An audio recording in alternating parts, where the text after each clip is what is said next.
दास महंत महाराज जहाँकर आशीर्वाद एवं जहाँकर प्रवचन आम कटक सहर में 28 जगार श्रीमद भागवत कथा प्रत्येक अनुष्ठित काशी भाई अनुष्ठान पहुंची से बढ़िया से प्रत्येक दिन प्रत्येक जगह को मो गाड़ी जी मुझे नहीं आसबि सी जो मंदिर बुड़ी दौर से गचर फल आज संकीर्तन मंडली तरफ अशेष अशेष धन्यवाद एवं आशीर्वाद भिक्षा करने सहित आशा करी आपण ये 7 दिन भितर पुनः आसिक आगमन करेंगे दिन आसिक आमको साक्षात पदयात्रा करेंगे मोर मूल दरकार आम आशीर्वाद महाराज सारा ओडिशा जहाँ ख्याति रही सी आमको समाज बहुत समय देते आम घरे डायरी लिपिक आसलु कहीं व्यस्त बहुत समय सी प्रवचक सारा ओडिशा बुझा पड़ी जार दुर्ग 3 वर्ष कार्यक्रम को आपण आसी प्रवचन प्रदान कर भागवतर प्रचार प्रसार सहाय कर अनुष्ठान तरफ आपको अशेष अशेष धन्यवाद एवं कृतज्ञता ज्ञापन कर आज महान साध्य कार्यक्रम आम 25 जिला संकीर्तन मंडली सर्वाधिकारी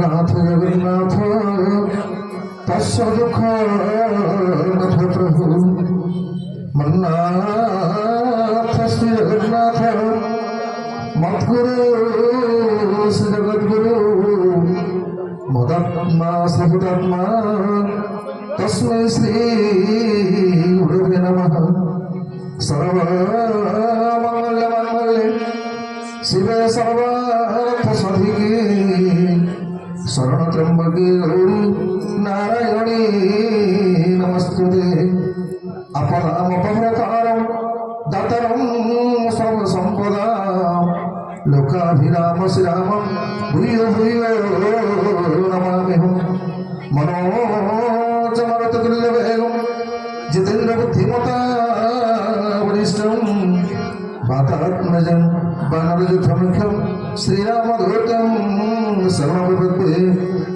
आई हनुमंत विराजी कथा कहमति अनुसार प्रेम सहित नदी धरो अधरिए पवन कुमार गोविंद गोविंद गोविंद पथ गौची मकरना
विश्व नियंत्रक अनाथर नाथ अगतिर गति अशरण शरण पुत्र सृजन जगत जीवन जगन्नाथ महाप्रभु रेपति नंदन रवीन्द्रनाथ बलदेवजी परात्पर भगवत जगजननी माँ सुभद्रिका चक्र सुदर्शन पीठाधीश्वर अनंत वासुदेव भगवान जगजननी माँ महालक्ष्मी इष्टदेव रघुनाथ जी भगवान को कथा रसिक गणी नाम कन्या वीर भजन बणी महाराज कटकर क्षेत्राधीश्वरी जगजननी माँ कटक चंडी पाद पद्मे अनंत दंडवत प्रणाम निवेदन पूर्वक इंग्राजी नूतन मसीहा 2026 प्रथम दिवस जगन्नाथ महाप्रभु अपार करुणा अनंत वासुदेव आशीर्वाद फलस्वरूप आयोजित श्रीमद भागवत सप्ताह कथाख्यान यज्ञ कर्णथ सुभश्री श्री व्यासी महाराज अनंत वासुदेव सेवार व्यस्त थिबा समस्त ब्राह्मण मंडली सर्वोपरि पंडित शिष्य भाईना पाद पद्मे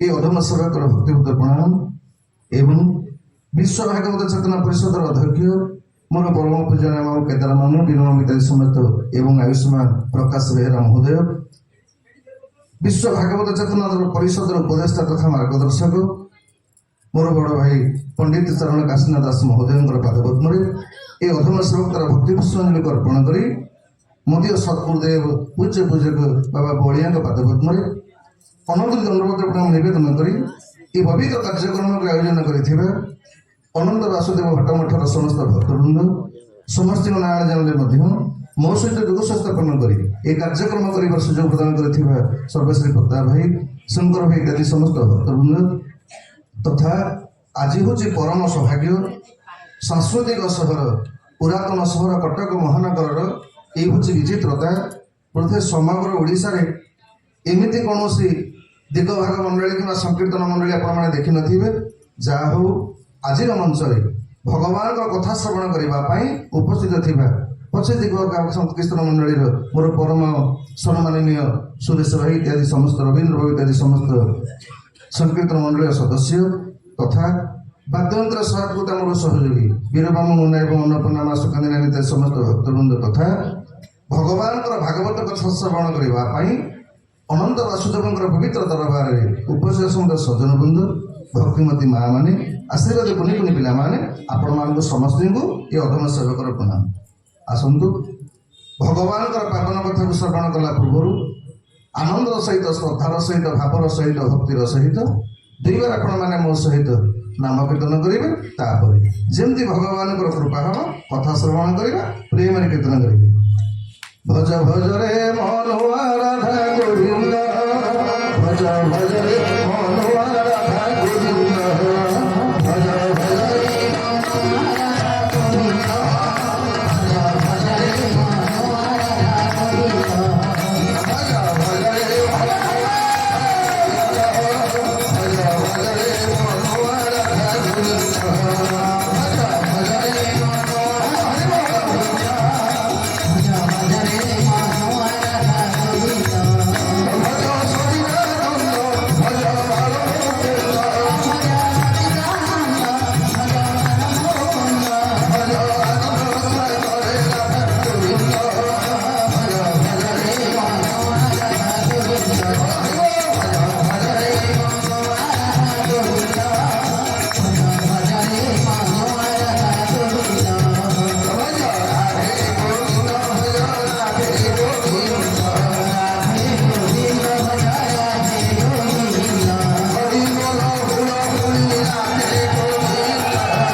पछपटे किए अच्छा कहले मैंने स्वयं जगन्नाथ ओल्लिका देखा मत प्रथम आ सहित जगन्नाथ महाप्रभुर स्वरूप होती श्री महाप्रसाद जितेबले आपण मानक श्री महाप्रसाद मिलगला आप जानवे जगन्नाथ कृपा कले कहीं जगन्नाथ कृपा न कले आगे महाप्रसाद मिल तेणु जगन्नाथ जी महाप्रसाद सी एवं आम कार्यक्रम आरंभ कला पूर्व देखिलु स्वयं जगन्नाथ महाप्रभु महाप्रसाद रूप में आम पाखे आसी प्रवेश कले मत ठकाठी कले चलो जगन्नाथ बारे जमा ठकबे है मु मने मने भाविली कि नुआ वर्ष किए केते प्रकार पालन कर गुरुवार मौली जाना प्रेम कीर्तन करवा राधे गोविंद भज राधे गोविंद राधे गोविंद भज राधे गोविंद ଖାଲି ଶୀତ ଅଧିକା ହେଲେ ନଡ଼ିଆ ତେଲ କି ଘିଅ ବସିଯାଏ। ଇଏ ତମ କୀର୍ତ୍ତନଟା ବସିଗଲା ନା କଣ ବା?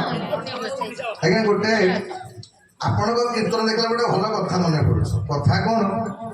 ଆଜ୍ଞା ଦିନେ ଯମ ପାଖରେ ଗୋଟେ ହାତୀ ପହଞ୍ଚିଲା। ମରିଗଲା ପରେ ସମସ୍ତେ ଉପରକୁ ଯିବେ। ଆଜ୍ଞା ଗୋଟେ ହାତୀଟେ ମଲା ପରେ ଯାଇକି ଯମ ପାଖରେ ପହଞ୍ଚିଲା ପରେ ଯମ ପଚାରିଲା କଲା ହେଇ ତୋର ଯୋଉ ଚେହେରା ତୁ ଚାହିଁଲେ ପୁରା 20ଟା ଗାଁକୁ ଭାଙ୍ଗି ପକେଇବୁ। 200 ଲୋକ ତତେ ମାରି ପାରିବେ ନା? ତୁ ଏଡେ ବଡ ଚେହେରା ପାଇଛୁ, ଏଡେ ବଡ ଶକ୍ତି ପାଇଛୁ। ଆରେ ତୁ ହତଭାଗା ଗୋଟେ ମଣିଷ ତତେ ଲୁହା କଣ୍ଟାଟାରେ ବସ୍ ଉଠୁ ଗଲା, ତୁ ସର୍କସରେ ଯାଇକି ନାଚୁଥିଲୁ। ଛେ ଲାଜ ଶରମ ତ ମୁହଁକୁ ମାଡୁନି। ହାତୀ ଶୁଣିଲା ଯମରାଜା ତମେ କୋନ ଜିଅନ୍ତା ମଣିଷ ସାଙ୍ଗରେ ପଡିଛ? ଯମ କଲା ନା କିରେ ମୋର ତ ଡେଡ ବଡି ଗୁଡାକ ମାନେ ମରିଗଲା ପରେ ଲୋକଙ୍କ ପାଖକୁ ଆସିବେ, ମୁଁ ଜିଅନ୍ତା ମଣିଷଙ୍କ ସାଙ୍ଗରେ ପଡିବି କାହିଁକି? ହାତୀ କଲା ଯଦି କୋଉଦିନ ଗୋଟେ ଜିଅନ୍ତା ମଣିଷ ଆଣନ୍ତ ତମେ ଜାଣିପାରନ୍ତ ଯେ ମୁଁ କଣ ପାଇଁ ଗୋଟେ ମଣିଷ ମତେ ବସ୍ ଉଠୁ କରୁଥିଲା ଏତେ ଶକ୍ତି ଥାଇ। ଯମ ମନେ ମନେ ଭାବିଲା କଲା ହେ ଆମ ଯମପୁରରେ ତ ଜିଅନ୍ତା ଲୋକ କେବେ ଆସନ୍ତିନି। ତା ଅନୁଚର ମାନଙ୍କୁ କହିଲା କଲା ହେ ଯଦି କେତେବେଳେ ଗୋଟେ ଚାନ୍ସ ମିଳିବ ଗୋଟେ ଜିଅନ୍ତାଟାକୁ ଟେକିକି ପଳେଇ ଆଣିବ କଣ ଅଛି। ଆଜ୍ଞା ସେ କଥାଟା ମନେ ଅଛି। କିଛି ଦିନ ଗଲା ପରେ ଯମଦୂତ ମାନେ ଦିନେ ତଳୁକୁ ଆଇଲା ବେଳେ ନଜର ପଇଲା ଖରା ଦିନ ପ୍ରଚଣ୍ଡ ଗରମରେ ଗୋଟେ ଲୋକ ତା ଛାତ ଉପରେ ଶୋଇଛି। ଯମଦୂତଙ୍କ ନଜର ପଇଲା କହିଲା ହେଇ ଯମରାଜା ତ କହିଥିଲେ ଗୋଟେ ଜିଅନ୍ତାଟାକୁ ଆଣିବା ପାଇଁ, ଏଇଟା ତ ଶୋଇଛି ଚାଲ ନେଇକି ପଳେଇବା। ଆଜ୍ଞା ଖଟିଆ ସହିତ ଜିଅନ୍ତା ଲୋକଟାକୁ ଟେକିକି ଆଣିକି ଆଇଲେ। କିଛି ବାଟ ଗଲା ପରେ ଆଚ୍ଛା ଆମେ ଯେତେ ଉପରକୁ ଯିବା ଥଣ୍ଡା ସେତିକି ଲାଗିବ। ଆଜ୍ଞା ଯେମିତି କିଛି ବାଟ ଗଲା ପରେ ଲୋକକୁ ଥଣ୍ଡା ଲାଗିଲା, ତା ନିଦ ଭାଙ୍ଗିଲା। ନିଦ ଭାଙ୍ଗିକି ଦେଖିଲା ବେଳକୁ ଏ ଯମଦୂତ ଦିଟା ଟେକିକି ନଉଛନ୍ତି। ଇଏ ଟିକେ ପୁରାଣ ପାଠ ଜାଣିଥିଲା, ଯମଦୂତ ମାନଙ୍କ ଚେହେରା କଣ ଏ ସବୁ ଜାଣିଛି। ନଜର ପଡିଗଲା କହିଲା ହେ ଏ ଯମଦୂତ ମାନେ ତ ନେଲେଣି, କହିଲା ଯଦି ମାନେ ଉଠି ପଡିବି କାଳେ ଭତ ଭାଗା ତଳକୁ ପକେଇଦେବେ, ଯଦି ବାପା ରୋଲର ତଳେ ଚାପି ହେଲା ଭଳିଆ କୁଣ୍ଡ ହେଇଯିବ, କେହି ବାଟ ପାଇବେନି। ତେଣୁ ଚୁପଚାପ ତାର ଶୋଇଲା। ମନେ ମନେ ଆଜ୍ଞା ପକେଟରେ ଗୋଟେ କାଗଜ କଲମ ବାହାର କଲା, 2-4 ପଦ ଲେଖି ଦେଇକି ନ ଜାଣିଲା ଭଳିଆ ଘୁଙ୍ଗୁଡି ମାରିକି ଶୋଇଲା। ସିଧା ସଳକ ଇଏ ଯମଦୂତ ମାନେ ନେଇକି ଗଲେ ଯମରାଜା ପାଖରେ ଥୋଇଦେଲେ। ଯେମିତି ଖଟିଆ ସହିତ ଥୋଇଦେଲେ ଯମ କଣ ଗୋଟେ ପଚାରିଲା ପୂର୍ବରୁ ଏ ଲୋକଟା ଧଡ଼ କିନି ଉଠିଲା କି ପକେଟରୁ କାଗଜ ବାହାର କରି ଯମକୁ ଧରେଇଲା। କହିଲା ଆଜ୍ଞା ଏ ଲେଟରଟା ଦେଖିଲେ। ଯମ ଯେମିତି ଦେଖିଲା ଆଜ୍ଞା ଚିଠି ଲେଖା ହେଇଛି ମୋର ଯମ ଆଜିଠାରୁ ତମେ ରେଜିଗ୍ନେସନ ଦିଅ, ନୂଆ ଯମକୁ ପଠେଇଲି ତାକୁ ପୋଷ୍ଟରେ ରଖିବ, ତମେ ତା ମନ୍ତ୍ରୀ ହେଇକି କାମ କରିବ। ଇତି ତମର ଭଗବାନ ବିଷ୍ଣୁ। ଆଜ୍ଞା ଯେତେ ଭଗବାନ ବିଷ୍ଣୁଙ୍କ ଲେଟର ଯମ ପାଇଲି, ଯମ କହିଲେ ହେ ନୂଆ ଯମ ଆଇଲାଣି। ଆଜ୍ଞା ଏ ଲୋକଟାକୁ ଯମ ପୋଷ୍ଟରେ ବସେଇ ଦେଇ ଯମ ଠିଆ ହେଲା ପାଦ ତଳେ। କଣ ଅଛି ଇଏ ହେଇଗଲା ଯମ। କହିଲା ବଢିଆ ହେଲା। ତାପରେ ଆଜ୍ଞା ଯମପୁରରେ ତ ସବୁବେଳେ 24 ଘଣ୍ଟା ଭିଡ଼ ନା, ଆଉ ବିଶେଷ କରିକି ନୂଆ ବର୍ଷ ଫସରେ ଅଧିକା ଭିଡ଼ ଆଜ୍ଞା। କାହିଁକି କହିଲେ ଏଇ ଯୋଉ ଦେଶୀ ବିଦେଶୀ ଟିକେ ପଡିବା, ଆଉ ଯୋଉ ନୂଆ ବର୍ଷ ମୁଁ ବେଳେ ବେଳେ ଭାବେ ଆଜି ଆମ ରଘୁନାଥ ମନ୍ଦିରରେ ଯେତିକି ଭିଡ଼ ରାମ ନବମୀ ସେତିକି ଭିଡ଼ ନାହିଁ। ମନେ ମନେ ଭାବିଲି କହିଲି କଳିଯୁଗ ଏଇଟା, ଏଠି କଳିଯୁଗରେ ଆଜ୍ଞା ଲୋକ ବାପାକୁ ତ ଡାଡି ଡାକିଲେଣି, ମାଆକୁ ତ ମମି। ତେଣୁ ଆମ ନୂଆ ବର୍ଷ ଗାଧେଇ ଗଲାଣି, ଇଂରାଜୀ ନୂଆ ବର୍ଷରେ ଆମେ ପାଳନ କଲେଣି। ଛାଡ଼ନ୍ତୁ ସେ କଥା। ତେଣୁ ଯେତେବେଳେ ଯମରାଜାପୁରରେ ତ ସବୁବେଳେ ଆଜ୍ଞା ଭିଡ଼, ବିଭିନ୍ନ ଆତ୍ମା ମାନେ ଆସିବେ ସବୁ ମରିଗଲା ପରେ। ଆଜ୍ଞା ସାଙ୍ଗେ ସାଙ୍ଗେ ଯମ ବଇଛନ୍ତି, ଗୋଟେ ଲୋକ ଆଇଲା। ଯେମିତି ଯମଦୂତ ମାନଙ୍କୁ ଯମ ପଚାରିଲା ଗଲା ଇଏ କିଏ କଣ କମା ସବୁ କରିଛି? ଯମଦୂତ ମାନେ ଚିତ୍ରକୂଟ କହିଲେ ମଣିମା ଏଇଟା ଗୋଟେ ପ୍ରକାଣ୍ଡ ଦୁର୍ନୀତି ଘର, ବହୁତ ଲାଞ୍ଚ ଫାଞ୍ଚ ଖାଇଛି, ବହୁତ ଆଜ୍ଞା ଟଙ୍କା ହଜମ କରିଛି, ଅନେକ ପାପ କରିଛି। ଇଏ ନୂଆ ଯମ କଲା କଲା ହେ ଏଟା ଦେଖନ୍ତୁ ଗୋଟେ ପଠା ଦେଖନ୍ତୁ। ଆଜ୍ଞା କଲା କିଛି ସମୟ ପରେ ଆଉ ଗୋଟେ ଚୋର ଆଜ୍ଞା ଗୋଟେ ଲୋକ ଆଇଲା। ଯମ କଲା ଇଏ କଣ କରିଛି? ଏଇଟା ଗୋଟେ ଚୋର, ଏଇଟା ଦେଖନ୍ତୁ ଗୋଟେ। ନା ଇଏ କଣ କରିଛି? ନା ମଣିଷ ମାରିଛି, ନା ବୈକୁଣ୍ଠ ପଟେ। ଆଜ୍ଞା ଯେତେ ଲୋକ ଆଇଲେ ସମସ୍ତିକି ବୈକୁଣ୍ଠ, ଏପଟେ ନର୍କ ଖାଲି, ବୈକୁଣ୍ଠ ଫୁଲ। ଭଗବାନ 15 ଦିନ ପରେ ଭାବିଲେ କହିଲେ ହେଇ କଣ ଆଉ ଲୋକ କେହି ଆଉ ପାପ କରୁନାହାନ୍ତି ନା କଣ କି ମୋ ବୈକୁଣ୍ଠରେ ଆଉ ଜାଗା ନାହିଁ, ଆଉ ଏପଟେ ଇଏ ଯମ କଣ ନର୍କଟା ଖାଲି ପଡ଼ିଲାଣି କିରେ ହେଇଛି କଣ? ନାରଦ କହିଲେ ପ୍ରଭୁ ଯୋଉ ଦିନ ଠାରୁ ନୂଆ ଯମ ଜଏନ କରିଛି ଆଉ ଲୋକ ନର୍କକୁ ଯାଉନାହାନ୍ତି। ଭଗବାନ କହିଲେ କି ନୂଆ ଯମ ତ ମୁଁ ପଠେଇନି। ଆଜ୍ଞା ଭଗବାନ ବାଧ୍ୟ ହେଇକି ଆଇଲେ। ଆସିଲା ବେଳକୁ ଦେଖିଲେ କଣ ଓରିଜିନାଲ ଜମ ହାତ ଯୋଡ଼ିକି ଛିଡ଼ା ହେଇଛି, ଡୁପ୍ଲିକେଟ ଜମ ସମତିକି ବୈକୁଣ୍ଠ ପଠଉଛି। ଭଗବାନ କହିଲେ ହେ ତମେ କିଏ? ନା ମଣିମା ମୁଁ ପୁରା ମଣିଷ। ନା ହତଭାଗା ତତେ ଜମ କଲା କିଏ?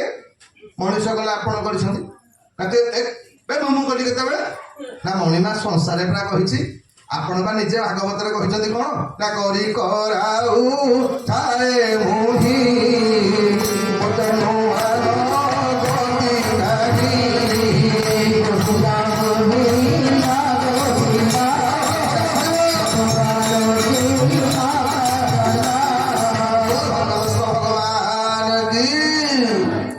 ସଂସାରରେ ଆପଣ ବା ନିଜେ କହିଲେ ଏ ଦୁନିଆରେ ଯାହା କିଛି ହଉଛି ଆପଣଙ୍କ ନିର୍ଦ୍ଦେଶରେ ହଉଛି। ଭଗବାନ କଲ ନା ସର୍ବସ୍ୱ ଚାହ ହୃଦୟ ସନ୍ନିବେଷ୍ଟ। ଗୀତାରେ ଭଗବାନ କହିଲେ କହିଲେ ଅର୍ଜୁନ ଏ ଜଗତରେ ଯାହା ହୁଏ ଭଗବାନଙ୍କ ନିର୍ଦ୍ଦେଶରେ। ମନେକର ଆଜି ଆମେ ମାନେ ଏକାଠି ହେଇଛେ ଭଗବାନଙ୍କ କଥା ଶ୍ରବଣ କରୁଛେ, ଏସବୁ ତାଙ୍କର ଇଚ୍ଛା ଆଜ୍ଞା। ନହେଲେ ତାଙ୍କର କୃପା ନହେଲେ ଆମେ ଏଠି ଏକାଠି ହେଇପାରିନଥାନ୍ତେ। ତେଣୁ ଯଦି ଏ କଥାଟା ସତ୍ୟ ତାହେଲେ ମୋର ଜମପୁରକୁ ଆସିବାଟା ଆପଣଙ୍କ ଇଚ୍ଛା, ମୁଁ ଜମ ହବାଟା ଆପଣଙ୍କ ଇଚ୍ଛା। ଭଗବାନଙ୍କ ମୁହଁ ଚୁପ କହିଲେ ଆଚ୍ଛା ତୁ ତ ଆଇଲୁ ଆବେ ହତଭାଗା ତୁ ସବୁଗୁଡାକୁ ବୈକୁଣ୍ଠ ପଠଉଛୁ କଣ ପାଇଁ? ନୂଆ ଜମ କହିଲା ମଣିମା ମୁଁ ଜାଣିଛି ମୋ ପିରିୟଡ ଖୁବ କମ। କାହିଁକି କହିଲେ? କାରଣ କେତେବେଳେ ଯେହେତୁ ମୁଁ ଡୁପ୍ଲିକେଟ ଲୋକଟା ଆଜି ନହେଲେ କାଲି ଧରା ପଡିଯିବି। ତେଣୁ ଯେତେବେଳେ ମତେ ସୁଯୋଗ ମିଳିଛି ଛାଡିବି କଣ ପାଇଁ? ସୁଯୋଗ ମିଳିଛି ହାତ ଛଡା କରିବା କଥା ନୁହଁ। ଏଇ ବାପା ମାନେ ମା ମାନେ ଆମ ଜୀବନଟା ବି ସେଇଆ। ଏ ଯୋଉ ମଣିଷ ଜୀବନଟା ନୁହଁ ଏଇଟା ଗୋଟେ ସୁଯୋଗ ଆମ ପାଇଁ। ଆଉ ଇଏ ମଣିଷ ଜୀବନ ପାଇଁ ଯଦି ହାତ ଛଡା କରିଦେବେ ତାହେଲେ ଜୀବନ ଯାକ ପସ୍ତେଇବେ ଆପଣ।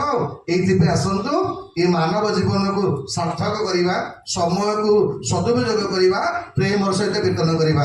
ରାଧେ ଗୋବିନ୍ଦ ଭଜ ରାଧେ ଗୋବିନ୍ଦ ରାଧେ ଗୋବିନ୍ଦ ରାଧେ ଗୋବିନ୍ଦ ରାଧେ ଗୋବିନ୍ଦ ଭଜ ରାଧେ ଗୋବିନ୍ଦ ରାଧେ ଗୋବିନ୍ଦ ଭଜ ରାଧେ ଗୋବିନ୍ଦ ହରି ବୋଲ ହରି ରାଧେ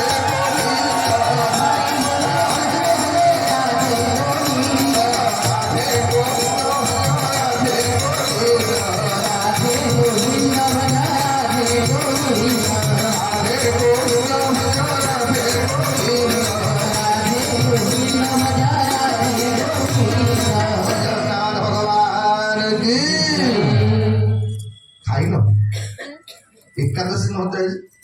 बोले जगन्नाथ भगवान की, बोल बलभद्र भगवान की, सुभद्रा महामाई की, वृंदावन हरिलाल की, राधा रानी की, कटकचंडी महामाई की, महालक्ष्मी महामाई की। लक्ष्मी सान्ताणी देखे तो नारे जी कीर्तन करबनी तो बड़ भणी की पठे देबू है। बोल महालक्ष्मी महामाई की, बोल भक्तवत्सल भगवान की।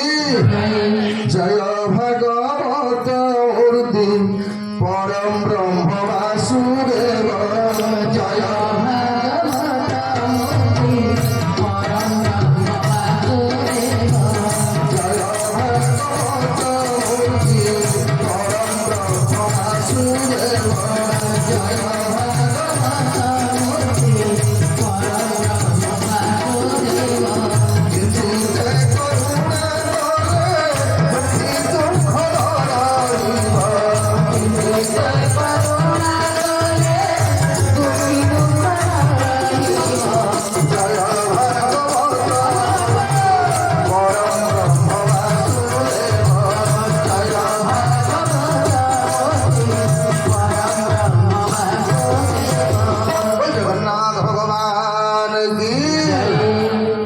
सजन आज आम मैंने कथा श्रवण करवा श्रीमद भागवत। भागवत कौन ना निगम कल्पतर गलितं फल सुखमुखामृत द्रव संयुगं पीबत भागवत रसमालय मुहुर्भुरसिका भूभावुका। ए सजन जेतेबेले कलिर आगमन घटिब ସମଗ୍ର ବିଶ୍ୱର ଯେତେ ସନ୍ଥ ଭଗବାନଙ୍କ ପାଖରେ ପହଞ୍ଚିଲେ କହିଲେ ମହାପ୍ରଭୁ ଆଗକୁ ତ କଳିଯୁଗ ଆସିବ ଏ କଳିରେ ଆମେମାନେ କରିବୁ କ'ଣ କହ। ଭଗବାନ କହିଲେ ଗୋଟେ କାମ କର ଯୋଉ ଜାଗାରେ କଳି ପ୍ରବେଶ କରିପାରିବନି ମୁଁ ତମକୁ ସେଇଠିକି ପଠେଇବି। ଆଜ୍ଞା ଭଗବାନ ତାଙ୍କ ସୁଦର୍ଶନ ଚକ୍ରକୁ ପ୍ରେରଣ କଲେ। ସେ ଚକ୍ର ବୋଲେ ଯୋଉଠି ଚକ୍ରଟା ତମକୁ ସ୍ଥାନ ନିରୂପଣ କରିବ ତମେ ସେଇଠି ରହିବ। ତ 88,000 ସନ୍ଥ ଚକ୍ର ଆଗେ ଆଗେ ଗଲେ। ସବୁ ସନ୍ଥ ମାନେ ଚକ୍ରର ଅନୁଗମନ କରୁଛନ୍ତି। ଗୋଟିଏ ଜାଗାରେ ଚକ୍ରର ନେମିଟା ପଡ଼ିଗଲା ବୋଲି ତା ନାଁଟା ହେଲା ନମିସାରଣ୍ୟ। ବୋଲେ ସକଳ ମୁନି କର ସ୍ଥାନ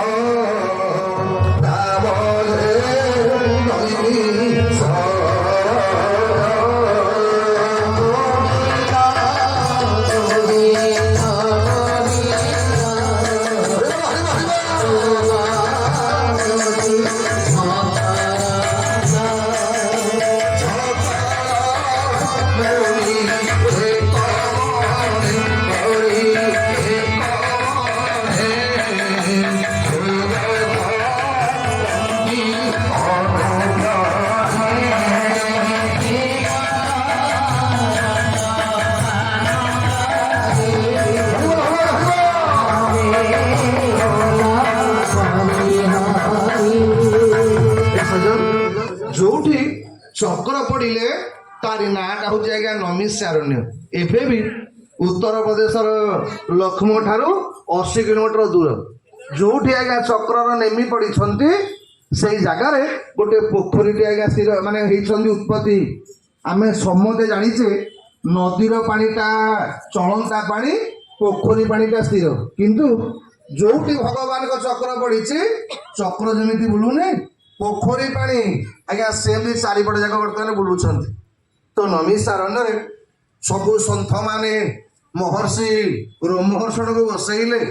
ବସେଇକି ଯେତେବେଳେ ଆଜ୍ଞା ଖାଲି ତ ସନ୍ଥ ମାନେ ବସିବେନି, ବସିଲା ପରେ ଯେମିତି ପୁରାଣ ଶାସ୍ତ୍ର କଥା ଆଲୋଚନା ହେବା ଆରମ୍ଭ ହେଇଗଲା ଏତିକି ବେଳେ ବଳରାମ ଭଗବାନ କୃଷ୍ଣଙ୍କର ଅଗ୍ରଜ ବଳିଆର ଭୁଜ ବଡ଼ ଠାକୁର ତୀର୍ଥ ପରିକ୍ରମା କରୁଛନ୍ତି। ତ ତୀର୍ଥ ପରିକ୍ରମା କରୁଥିଲା ବେଳେ ଯେତେ ସନ୍ଥ ମାନଙ୍କ ନଜର ପଡ଼ିଗଲା ଯେ ଭଗବାନ କୃଷ୍ଣଙ୍କର ଅଗ୍ରଜ କାମପାଳ ବଳରାମ ଆସିକି ପହଞ୍ଚିଗଲେ। ଆଜ୍ଞା ସବୁ ଶ୍ରୋତା ସବୁ ସନ୍ଥ ଯାଇକି ବଳରାମକୁ ପ୍ରଣାମ କଲେ। କିନ୍ତୁ ମହର୍ଷି ରୋମହର୍ଷଣ ସିଏ ଆଉ ଉଠିଲେନି। କାହିଁକି କହିଲେ ଆଜ୍ଞା ଯେତେବେଳେ ଜଣେ ବ୍ୟାସ ଆସନରେ ବସିଥିବ ଆପଣମାନଙ୍କୁ ଶାସ୍ତ୍ର କହିଛି ସବୁ ଜାଗାରେ ଆଜ୍ଞା ପ୍ରଣାମ କରିବେ, ସବୁଠି ମୁଣ୍ଡିଆ ମାରିବେ, କିନ୍ତୁ 8ଟା ଜାଗାରେ ଆପଣ ମାନେ ପ୍ରଣାମ କରିବନି। କୋଉଠି ନା ଦେବାଳ ଇଏ ଗୁରୁ ସ୍ଥାନେ ଯଜ୍ଞ ସ୍ଥାନେ ବ୍ୟାସାସନେ। ଆମ ଶାସ୍ତ୍ର କହିଛନ୍ତି ଆଜ୍ଞା ଭଗବାନଙ୍କ ବିଗ୍ରହ ସାମ୍ନାରେ କାହା ପାଦ ଛୁଇଁବେନି, ଗୁରୁଙ୍କ ଆଗରେ ଅନ୍ୟ କାହାର ପାଦ ସ୍ପର୍ଶ କରିବେନି, ବ୍ୟାସ ଗାଦିରେ ବସିଥିଲା ବେଳେ ଅନ୍ୟ କାହାକୁ ଆଜ୍ଞା ପ୍ରଣାମ କରିବେନି, ଛୋଟ ପିଲାକୁ କାଖେଇଥିଲା ବେଳେ କାହାକୁ ପ୍ରଣାମ କରିବେନି, ଏକ ଆଜ୍ଞା ଓଦା ଲୁଗା ପିନ୍ଧିଥିଲା ବେଳେ କାହାକୁ ପ୍ରଣାମ କରିବେନି, ଅଇଁଠା ହାତରେ କାହାକୁ ପ୍ରଣାମ କରିବେନି। ତେଣୁ ଶାସ୍ତ୍ରକାର ମାନଙ୍କର ମତ ଅନୁସାରେ ଯେହେତୁ ମହର୍ଷି ରୋମହର୍ଷଣ ବସିଛନ୍ତି ବ୍ୟାସ ଆସନରେ, ଆଜ୍ଞା ସେ ଭଗବାନ କାମପାଳ ସତ ଅନନ୍ତଙ୍କର ଅବତାର, କିନ୍ତୁ ଆଜ୍ଞା ସେଦିନ ପ୍ରଣାମ କଲେ, ସମସ୍ତେ ପ୍ରଣାମ କଲେ। କାରଣ ବ୍ୟାସ ଆସନ ମର୍ଯ୍ୟାଦା ଅମର୍ଯ୍ୟାଦା ହବ ନା। ହଳ ଆଜ୍ଞା ବଳ ମାନେ ବଳରାମଙ୍କର ଆପଣ ଜାଣିଥିବେ ଭ୍ୟାସ ଭିତରାଙ୍ଗଳ ସମୁଷଳ କାଦମ୍ବରୀ ଚଞ୍ଚଳ। ଆଜ୍ଞା ବଳରାମ ହଉଛନ୍ତି କାଦମ୍ବରୀରେ ମତୁଆଲା। ବଳରାମ କଲେ ହେଇ ସମସ୍ତେ ମତେ ମୁଣ୍ଡିଆ ମାଇଲେ, ହତ ଭାଗା ମତେ ମୁଣ୍ଡିଆ ମାଇଲାନି, ଧରିଥିଲେ ହଳ ଲଙ୍ଗଳ ଢୋକିନି ମୁଣ୍ଡକୁ ଥୋଇଲେ କଣ ଅଛି ଏକାଥରେ କେଠୁ। ଆଜ୍ଞା କିଛି ସମୟ ପରେ ଯେତେବେଳେ ବଳରାମଙ୍କର କ୍ରୋଧ କମିଲା, କାହିଁକି ଆମେ ଜାଣିଛେ ସଂସାରରେ 3 ପ୍ରକାର ବ୍ୟକ୍ତି ଆଜ୍ଞା, ଜଣେ ହଉଛି ଉତ୍ତମ, ଜଣେ ମଧ୍ୟମ, ଜଣେ ଅଧମ। ଇଏ 3 ପ୍ରକାର ଲୋକଙ୍କୁ ଆପଣ ଚିହ୍ନିବେ କେମିତି? କହିଲେ ଉତ୍ତମ ତୁ କ୍ଷଣକୋପା, ମଧ୍ୟମ ପ୍ରହରଦୟ, ଅଧମ ଜନ୍ମ ଜନ୍ମାନି। ଆମ ଶାସ୍ତ୍ର କହିଲେ ଜଣକ ରାଗରୁ ଆପଣ ଜାଣିଦେବେ ଏଇଟା କୋଉ କାଟାଗୋରୀ ଯାଉଛି, ମାନେ ଉତ୍ତମ କିମ୍ବା ମଧ୍ୟମ କିମ୍ବା ଅଧମ।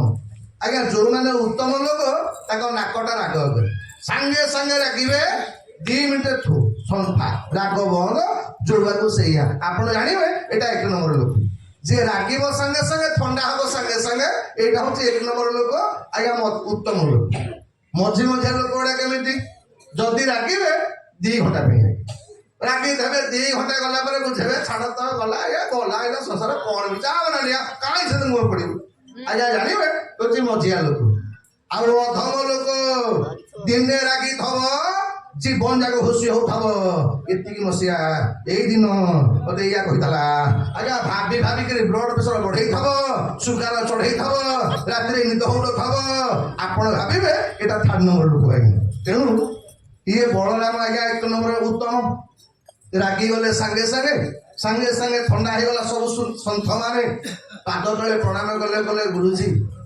ଆପଣ ତ ଯାହା ତ କଲେ ଆମେ 88,000 ବାବା ଯିବେ କରିବୁ କଣ କାରଣ ସନ୍ଥ ମାନଙ୍କର କାମ କଣ ଆଜ୍ଞା ସବୁ ସନ୍ଥ ମାନେ ଆଜ୍ଞା ସନ୍ଥ ମାନଙ୍କର ଏକମାତ୍ର କାମ ଭଗବାନଙ୍କ କଥା ଶ୍ରବଣ କରିବା ଆମେ ତ କଥା ଶ୍ରବଣ କରୁଥିଲୁ ଆପଣ ଆମ ବକ୍ତାଟାକୁ ଠୋ କରିଦେଲେ ଆମେ ଏବେ ଶୁଣିବୁ କେମିତି ବଳରାମ କଲେ ବଡ ଅଡୁଆ କଥା ହେଲା ମୁଁ ଜାଣିଲିନି ରାଗରେ ତ ଗୋଟେ ହେଇଗଲା ହେ ଶୁଣ ଆଚ୍ଛା ଏ ରୋମହର୍ଷଣଙ୍କର ପିଲାପିଲି କିଏ ଅଛି ଆଉ ନା ହଇରା ଗୋଟେ ପୁଅଟେ ତାଙ୍କର ଅଛି 12 ବର୍ଷ ଖଣ୍ଡେ ବୟସ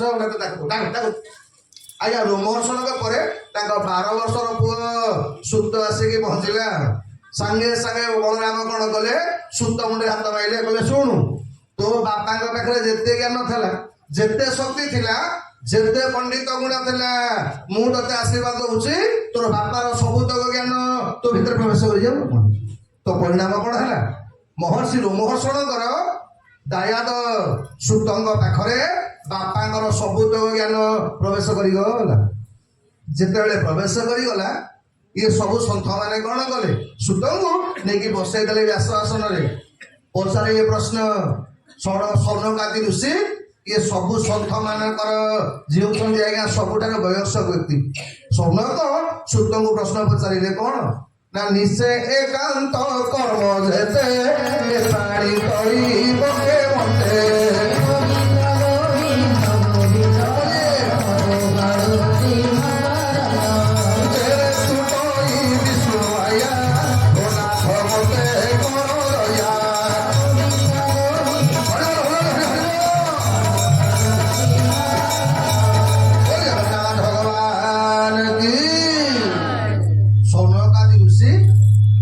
ସନ୍ଥ ମାନଙ୍କ ତରଫରୁ ସୁତଙ୍କୁ ପ୍ରଶ୍ନ କଲେ କହିଲେ ହେ ସୁତ ମହାଭାଗ ଆପଣ ସବୁ ଶାସ୍ତ୍ରର ଜ୍ଞାତା ସବୁ ଶାସ୍ତ୍ର ଆପଣଙ୍କ ଭିତରେ ସମାହିତ ଖାଲି ଗୋଟିଏ କଥା ଆମକୁ କୁହନ୍ତୁ ନା କଣ ନା ଏ କଳିଯୁଗ ଯୋଉ ଆଗକୁ ଆସୁଛି ଆଜ୍ଞା ବାପା ମାନେ ମା ମାନେ ଆମର ସନ୍ଥ ମାନେ କେତେ ଆଜ୍ଞା ଜ୍ଞାନୀ ଦେଖନ୍ତୁ ଏବେ କଣ ଘଟୁଛି ଏଇଟା ଅନେକ ବର୍ଷ ତଳୁ ଆମ ମହାପୁରୁଷ ମାନେ ଲେଖିକି ଯାଇଛନ୍ତି ତେଣୁ ଯେମିତି ରାମ ଜନ୍ମ ହେଲା ପୂର୍ବରୁ ଆଜ୍ଞା ରାମାୟଣ ଲେଖା ସରିଥିଲା ମନେକର କଳ୍କି ମା ଅବତାର ହେଇନାହାନ୍ତି କିନ୍ତୁ କଳ୍କି କୋଉଠି ଅବତାର ହେବେ ଆମ ଭାଗବତରେ ବ୍ୟାସଦେବ ଲେଖିକି ଆଜ୍ଞା ଯାଇଛନ୍ତି ମନେକର ଏବେ ଆମ କଳିଯୁଗ ଲୋକମାନଙ୍କର ଚରିତ୍ର ଯାହା ମହାପୁରୁଷ ଅଚ୍ୟୁତାନନ୍ଦ ଆଜ୍ଞା ମହାପୁରୁଷ ଶିଶୁଅନନ୍ତ ମହାପୁରୁଷ ଯଶୋବନ୍ତ ଲେଖିକି ଯାଇଛନ୍ତି ନା କଣ ତେଣୁ ପ୍ରଶ୍ନ କଲେ ସୁତ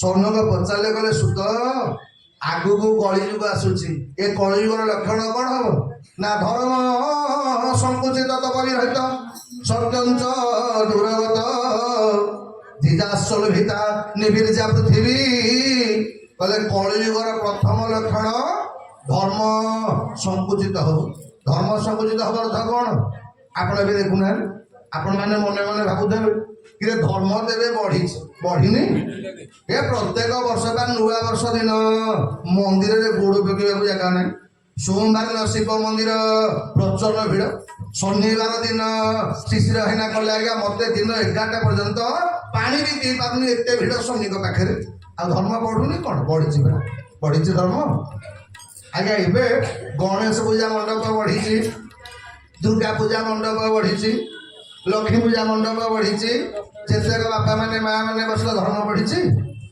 ଧର୍ମ କାହାକୁ କହନ୍ତି ଧର୍ମ କହନ୍ତି କାର୍ତ୍ତିକ ମାସ ଅରୁଆ ଡାଲେମା ଖାଇବୁ, ଚିତା ତିଳକ କାଟିବୁ, ଅରୁଆ ପିନ୍ଧିକି ଗେରୁଆ ପିନ୍ଧିବୁ। ଠିକ ଯୋଉନ କାର୍ତ୍ତିକ ପୂର୍ଣ୍ଣମୀ ସରିବ ତା ପରଦିନ ଯୋବ୍ରା ଛକକୁ ସେମିନାରୀ ଛକ କୋଉଠି କଣ ଭଲ ମିଳିବ ତା ଦୌଡୁ। ବେଳେ ବେଳେ ଭାବେ ତା ନାଁ ଧର୍ମ। ଆମର ଧର୍ମ କଣ? ଯେମିତି ସୋମବାର ହବ ଆମର ଶିବଙ୍କ କଥା ମନେ ପଡିବ। ସୋମବାର ଶିବ ମନ୍ଦିର ଠେଲା ପେଲା ଆଜ୍ଞା ଗହଳି ଚଳି ମୁଁ ଆଗ ପଳେଇବି। ପୁଣି ଦୀପ ଜାଳିବୁ ଯେ ଆମେ ଦୂରରେ ଦୀପ ଜାଳିବୁନି ଆଜ୍ଞା, ଠିକ ଠାକୁରଙ୍କ ଗୋଡ ପାଖରେ ଜାଳିଥିବୁ। ଆଜ୍ଞା ଠାକୁରଙ୍କୁ ଟିକେ ଉତ୍ତାପନ ଲାଗିଲେ ଠାକୁର ବର ଦେବେ କେମିତି? ପଛକେ ଠାକୁରଙ୍କ ଲୁଗା ପଡିବାକୁ ଇଚ୍ଛା କରନ୍ତି ନାହିଁ ଆଜ୍ଞା। ମାନେ ଆମର ଭକ୍ତିଟା ସେଇ ପର୍ଯ୍ୟନ୍ତ ଗଲାଣି ଆଉ। ସେ କାଳ ପଖାଳ ଗଲାଣି ହୋ ସମ୍ରାଟ, ସେ କାଳ ପଖାଳ ଗଲାଣି, ସେ କାଳ ପଖାଳ ଗଲାଣି ହୋ ସମ୍ରାଟ, ସେ କାଳ ଧର୍ମ ନାମରେ ବି ଅଧମ କରିଲ ଏ ଦୁନିଆ ଜାଣିଲାଣି, ସେ କାଳ ପଖାଳ ଗଲାଣି ହୋ ସମ୍ରାଟ, ସେ କାଳ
ବ୍ୟାସଦେବ ଅଷ୍ଟାଦଶ ପୁରାଣ ଲେଖିଲା ପରେ ଭକ୍ତ ପଚାରିଲେ କଲେ ବ୍ୟାସଦେବ 18ଟା ପୁରାଣର ସାର କଥା କଣ?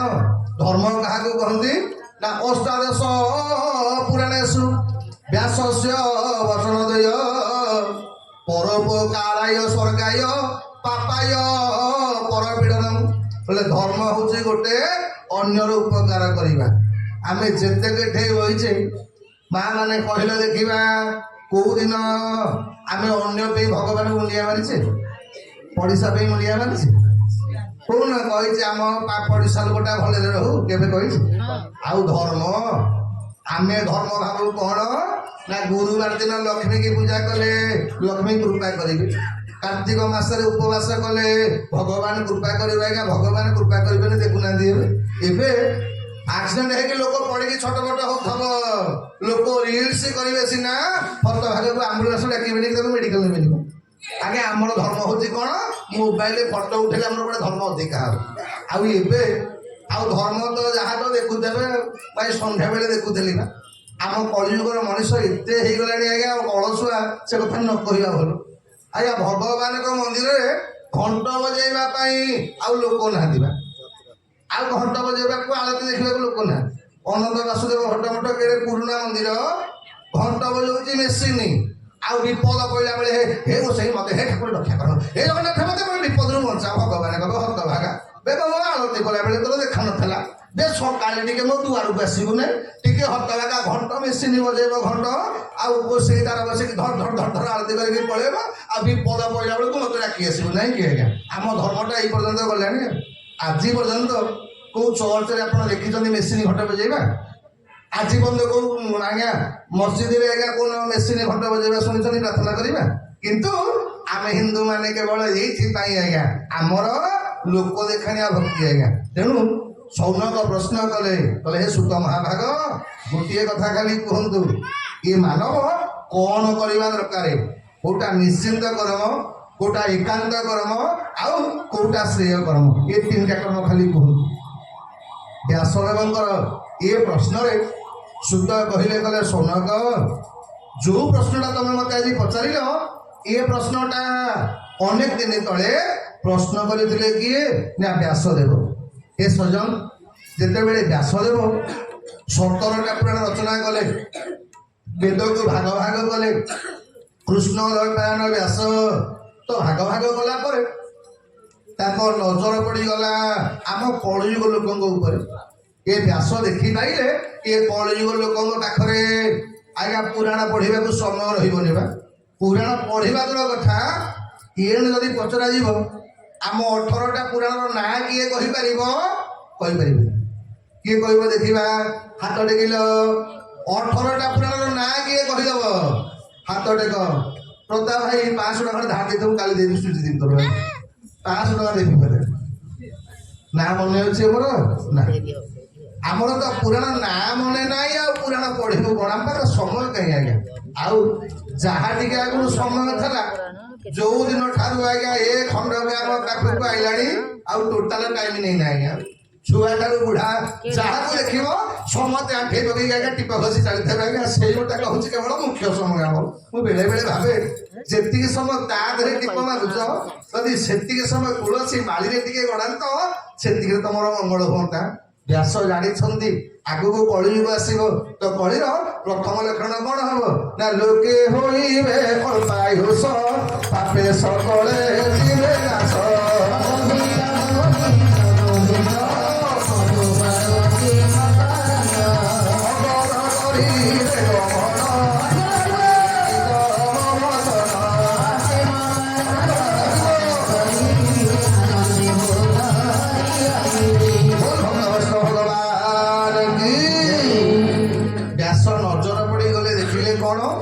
ना कलियुगे अधिकांश लोक अल्पायु हे लोके होइबे अल्पायुष एबे आज्ञा मनीष जीवन ग्यारंटी अच्छी देखो कोरोना कोरोना सीना पड़े गला किंतु कोरोना आज्ञा एबे हार्ट अटैक रोगटा बढ़ी किसी ग्यारंटी नहीं आज्ञा चलवा बुलवा लोक सुस्थ सबल देखा जाऊ सबुद भल राति पाइला बेलू आज्ञा ठू तेणु जहाँ से दिन मालिका कहला कहला बाबा बेल आसब कौन ना ग्रामे माने जय जय जगन्नाथ पति तपावन ओडिशा बड़ ठाकुर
कंचा लोकटा पलि मालिका जहाँ लिखी 500 केते वर्ष तले एबेटा आज्ञा फलुची आपण मैंने अनुभव करुवे कहवा दरकार पड़ो।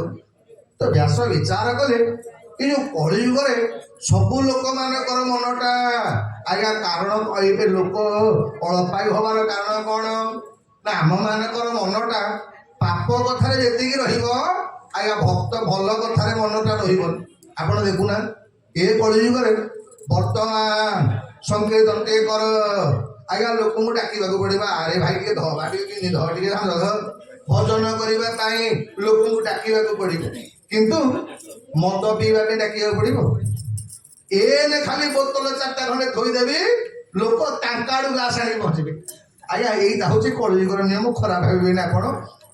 तो व्यासदेव विचार कले मु जो पुराण लिखिली आगे पढ़ला वाला लोक कलियुग कहीं रही कारण कलियुग सब लोक मानकर मनटा अन्य प्रकार सहित व्यास विचार कले मुझे पुराण लिखला शांति पाऊनी कौन पाए जोटा मत शांति लगुनि यहाँ अन्य मान शांति दब केमी अर्थ कौन ना जो लोक आज्ञा निजे खाई ସେ ଅନ୍ୟକୁ ଖୁଆଇ ଜାଣିଥାଉ। ଯେତେବେଳେ ଯୁଧିଷ୍ଠିର ରାଜସ୍ୱ ଯଜ୍ଞ କଲେ ତ ରାଜସ୍ୱ ଯଜ୍ଞରେ ଆଜ୍ଞା ଯଜ୍ଞର ମୁଖ୍ୟ କାମ ହଉଛି ରାମ ହରି ଭାଇ ଆଗ ଖାଇବା ପିଇବା। ତେଣୁ ଯଜ୍ଞ କାର୍ଯ୍ୟକ୍ରମ